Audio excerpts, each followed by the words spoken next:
안녕하세요. 반갑습니다. 허브 경제TV의 한상욱입니다. 제가 처음 살펴볼 종목은 두산중공업이고요. 종목 코드번호 034020입니다. 자, 이 두산중공업 영상을 제가 꾸준하게 올려드리고 있으니까 채널 구독과 좋아요 한번 해주시고요. 우리 같이 한번 살펴보도록 하겠습니다. 자, 봅시다. 일단 제가 두산중공업 같은 경우에는 어저께 이제 라이브 방송을 진행을 하면서 라이브 방송에서 대략적으로 한번 말씀을 드렸습니다. 그리고 지금 현재 흘러가는 이 두산중공업에 대한 그런 흐름에 대해서 이제 알아보도록 하고요.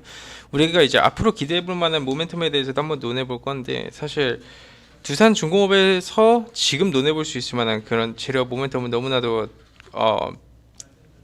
한정적입니다. 네, 한정적인 부분이 명확해가지고 그런 부분에 대해서 한번 짚고 넘어가도록 하겠습니다.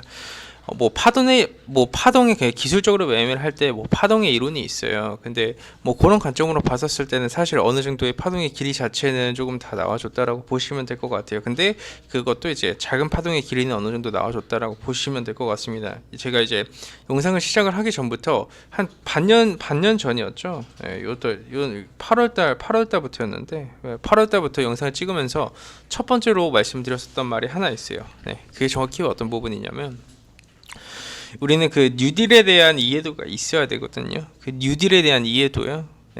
그런 부분을 알고 투자를 하는 게 기본 정석이에요. 그린 뉴딜이라는 키워드는 다시 한번 더 강조드리지만 산업의 개화거든요.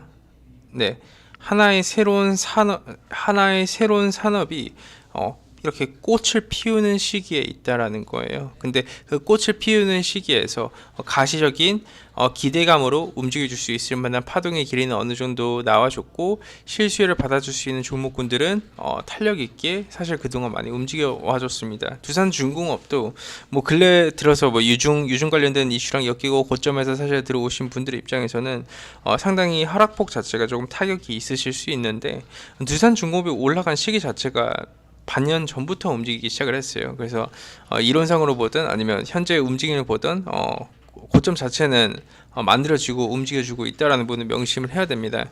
근데 우리가 이제 중장기 투자의 관점으로 봤었을 때 산업의 개화의 사이클이 몇 년인 줄 아시나요? 산업의 개화의 사이클, 그 부분에 대해서 좀 알아야 되는데, 개화의 사이클은요, 여러분 30년 사이클입니다. 30년 사이클이요.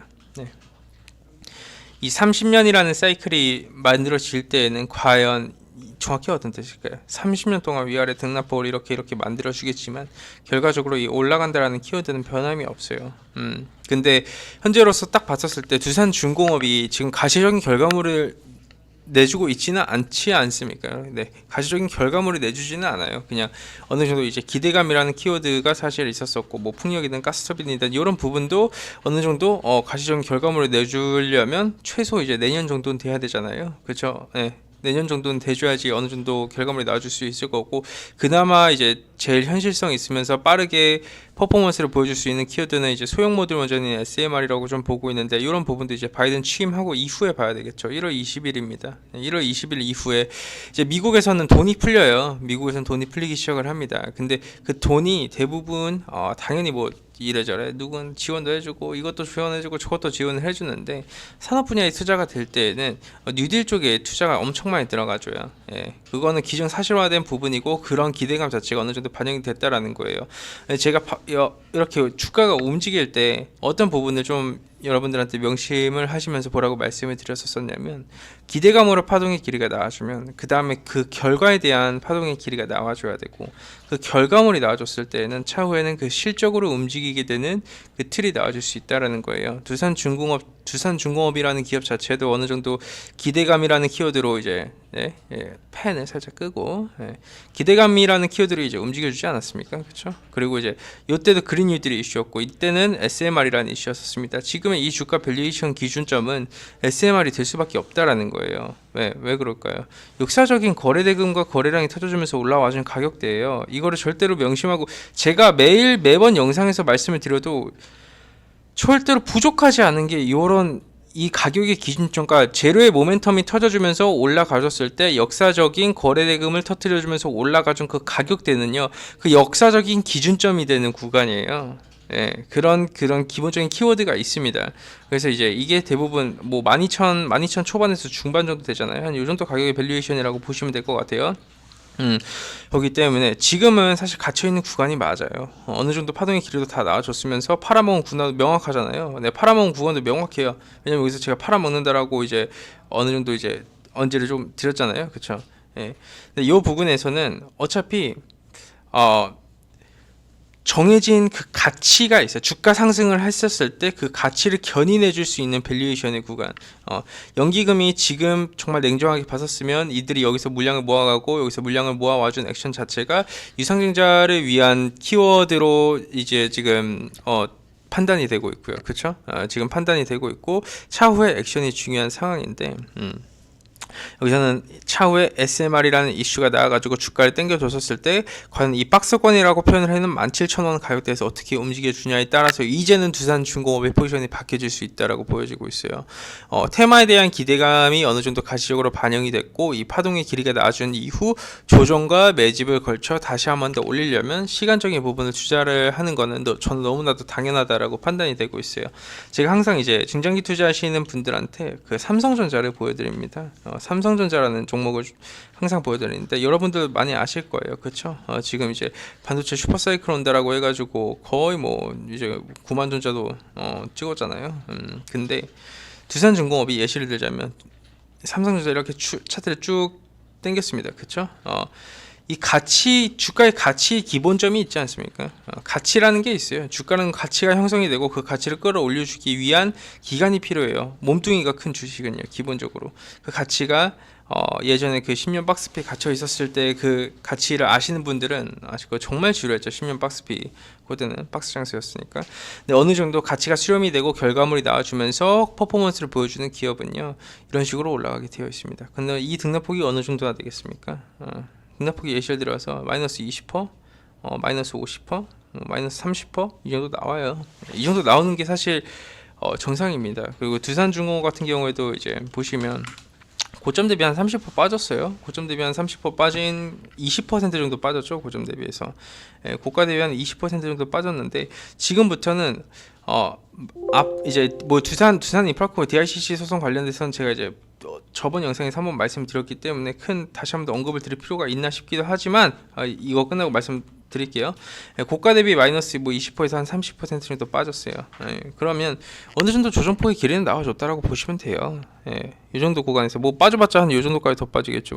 뭐 121선 이탈 된다라고 해가지고 주가가 죽나요? 그럼 제가 한 가지 보여드릴까요? 이평선은 참고예요. 121선 운운하는 사람치고 뭔가 정상적인 사람을 저는 잘 못 봤습니다. 중요하긴 해요.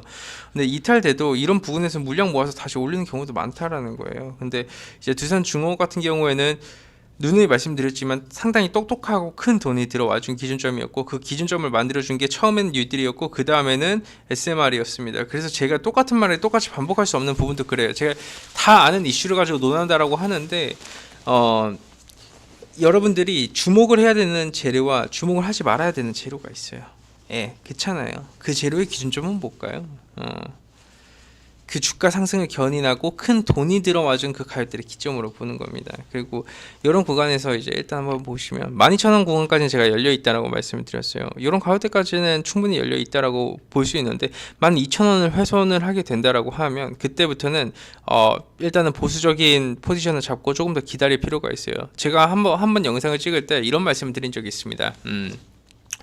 어떤 구간에서 매수해도 수익이 나올 수 있다라고요. 어떤 구간에서 여러분들이 매수하셔도 수익이 나올 수 있어요. 근데 그 기준점이 뭘까요? 마구잡이식 물타기가 아니기 때문에 어떤 구간에서 매수를 해도 설거지 구간에서도 수익 창출이 나와줄 수 있다라는 거예요. 예시를 들어서 내가 뭐 의미가 있는 가격대 위로 올라와준 가격대가 이 14,550원 정도일 거예요. 14,550원 그렇죠? 네, 14,550원에 한번 샀어. 내가 14,550원에 한번 샀어. 그러면 이 가격 아래에서는 섣부르게 막 물타기를 하는 게 아니라는 거예요. 그래서 일정 가격 밴드를 기다려요. 그럼 뭐 의미가 있는 가격대가 이제 12,000원 중후반대잖아요. 그럼 그 가격대 아래 밴드로 내려와. 그럼 거기서 이제 슬쩍 동일 비중으로 한번 물 타요. 예, 그때 물 한번 타요.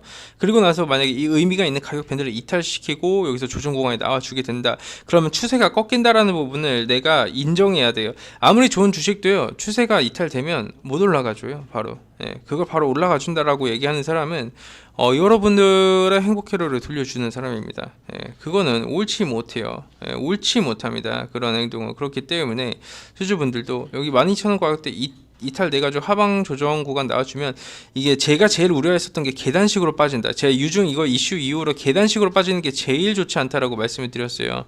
그쵸? 근데 지금 계단식으로 빠지고 있어요. 예. 계단식으로 빠지고 있습니다. 아마 내일 뭐 두산 인프라코어 관련된 이슈가 사실 나와줬대요. 두산 인프라코어 관련된 이슈 여태까지 시장이 얼마나 많이 노출됐어요. 예. 얼마나 많이 노출됐어요. 일좀 부담 든다고? 말이 안 되지. 그거는 뭐 최악의 경우의 수라는 거예요. 최악의 경우의 수. 근데 섣부르게 네, 섣부르게 일종을 다 해주지 않는다라는 거, 법원에서 인정을 해주는 꼴이 돼버린다라는 거예요. 그럼 그 키워드 자체가. 예.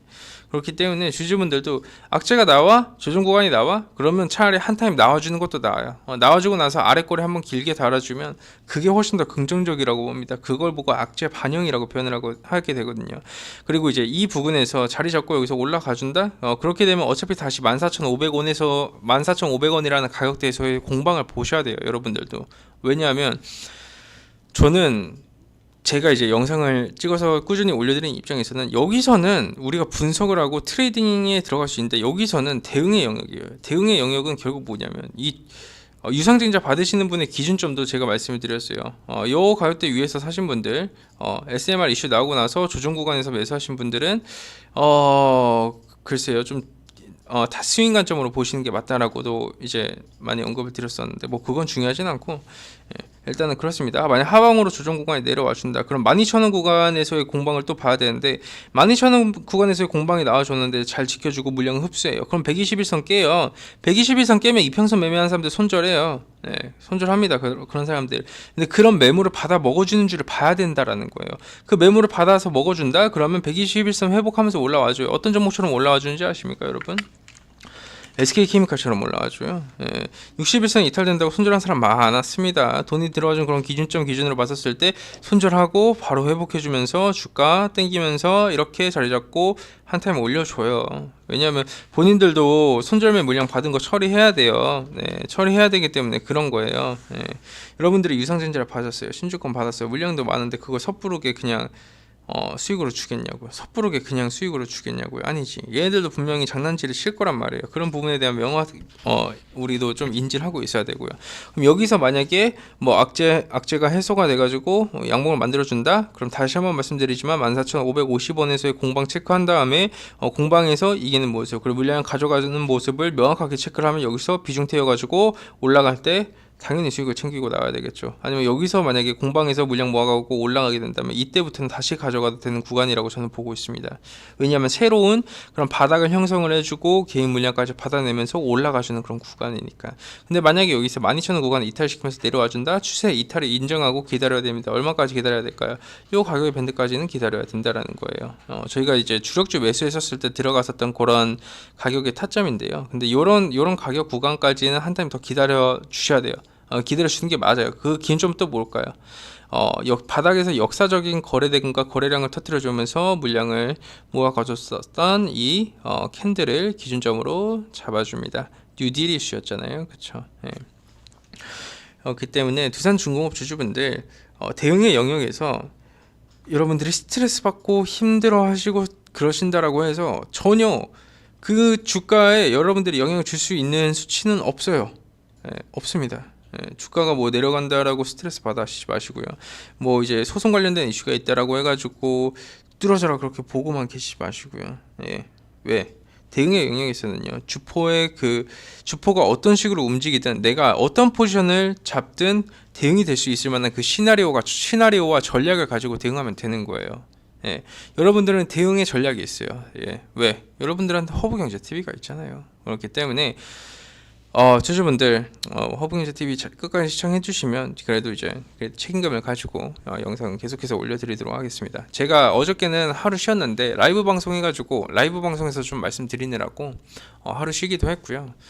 조금 그 무차별적으로 악플 다시는 분들 좀 계셨어요. 예. 정말 계셨어요. 기본적인 분석 같은 부분과 그런 부분은 그동안 상당히 많이 해드렸어요. 유상증자도 상세하게 해드렸고, 근데 이게 지금 딱 핵심만 딱딱 말씀드리거든요. 핵심만. 왜냐면 그 외적인 부분은 벌써 재료가 노출이 됐고 반영이 되는 시점이었었고, 공매도 상한에 대해서 말을 하는 사람도 있고, 공매도 상한을 했다, 얼마나 더 갈까라는 그런 생각을 가지고 있다라는 것 자체가 메이저들 포지션을 명확하게 좀 파악을 아직 못했다라는 거. 왜냐면 메이저들 포지션은 이 가격대에서 파악이 됐었어야 됐어요.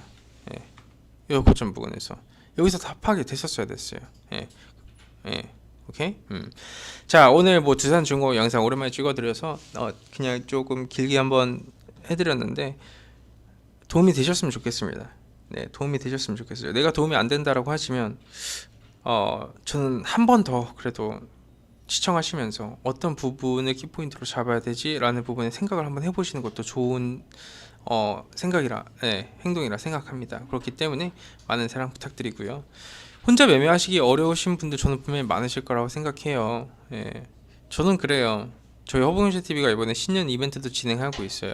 근데 1년에 120이잖아요. 한 달에 10만 원인데 저희도 주력주 단기 수익, 단기 트레이딩 이런 식으로 다 나눠서 해요. 두산중공업 주력주로 매매했고 단기 수익으로 매매했어요. 최근에 단기 트레이딩으로 매매를 하려다가 매매 자체를 하질 않았어요. 왜? 수익을 주는 종목은 따로 또 있었으니까. 근데 혼자 매매하시기 어려우신 분들은 뭐 저 한 대표 도움 받아서 매매하시는 것도 괜찮다라고 저는 생각합니다. 왜 그러냐면 저희 주력주 두 종목은 벌써 플러스 15에서 플러스 한 30% 부근에서도 이렇게 끌고 가면서 수익 창출해내고 있어요.